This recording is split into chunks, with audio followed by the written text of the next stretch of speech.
Hey folks, Dave Isaacs here, and this is a little bit of a conceptual lesson. Hey folks, Dave Isaacs here. This is going to be a conceptual lesson today, so the shut up and play folks can just go ahead and move on.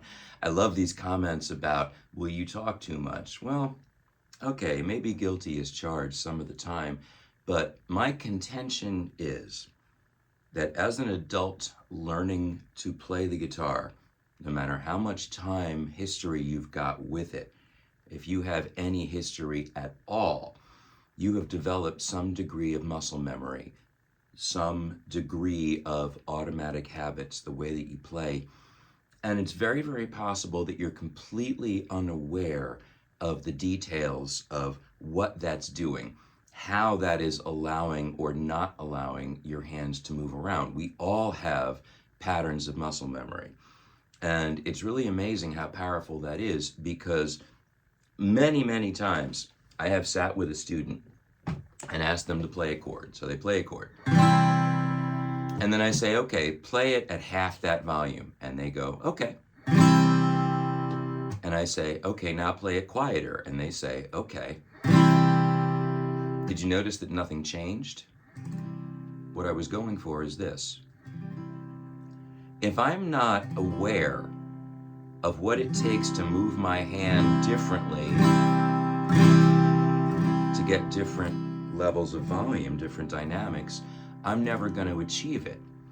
And what's happening to some of those folks when I ask them play quieter and nothing changes is the mental impulse is there, but it's not getting to the hands. It's like the brain pushes a button, the neural impulse goes down to the hand, and the hand says, I got this, I know what to do.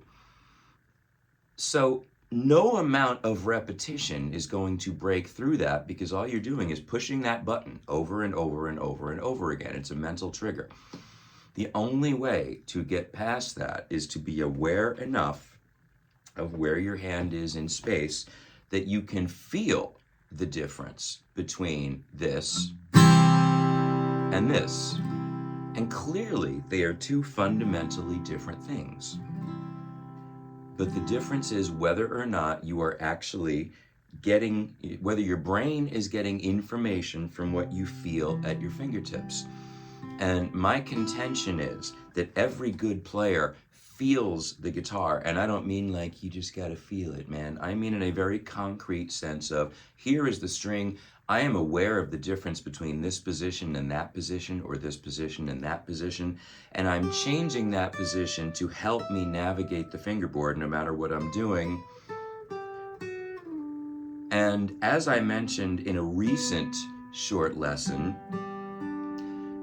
part of that involves moving in three-dimensional space to be able to help your fingers get around, so that you're not just trying to work within this little box and stretch to everywhere, which doesn't really work and is not the way most good players are approaching the guitar anyway.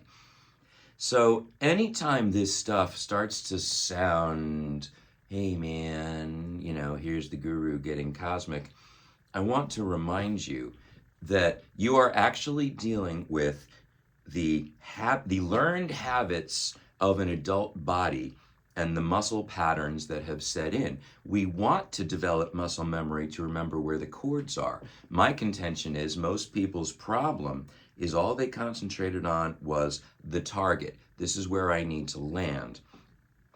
But if you are continually struggling with landing cleanly, then you need to look at how you're getting there.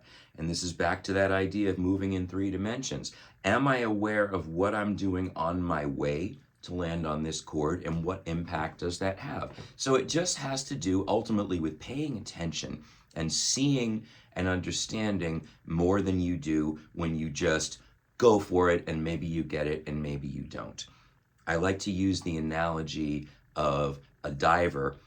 The first time you jumped off a high diving board, odds are your feet left that board and it was just shut your eyes and pray, with a sense that there was nothing you could do to impact what was going to happen next. You were going to fall and land how you landed, until you learn that you can actually control how you fall, that you can have the ability to direct how you move through the air and how you land.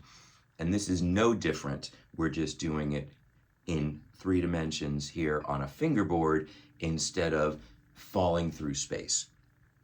If this sounds cosmic to you and not something that should make sense if you took high school physics or if you've ever thrown a ball, this should all be pretty clear. If you play golf, if you play tennis, you understand the need to be clear about your mechanics and to have some sense of you're trying to direct an object to go a certain distance in a certain direction. Well, this is the same thing. And it requires, yes, some hand-eye coordination, but it's very much more about the feel and the concrete sense of, as I move, am I sure of where I'm going to land? And so that means when you practice, you don't do everything stupid slow, because that's just going to make your head explode. That's not satisfying. But you start your practice every time with something deliberate and careful, and making sure that you really are getting your hands to do what you're asking them to do. That doesn't always happen. And if it's not happening, you look at what it's going to take in order to make that happen. And so you start your practice session with 2 minutes, 5 minutes, 10 minutes, whatever you can maintain for a focus of detailed thinking, feeling, watching how you land. And what this does over time is it starts to develop a habit of paying closer attention. That's all we're talking about. Nothing woo-woo, nothing cosmic. Like I said, this is high school physics. Machine, mechanism, machine, mechanism, and we're just trying to get these two things to get along happily.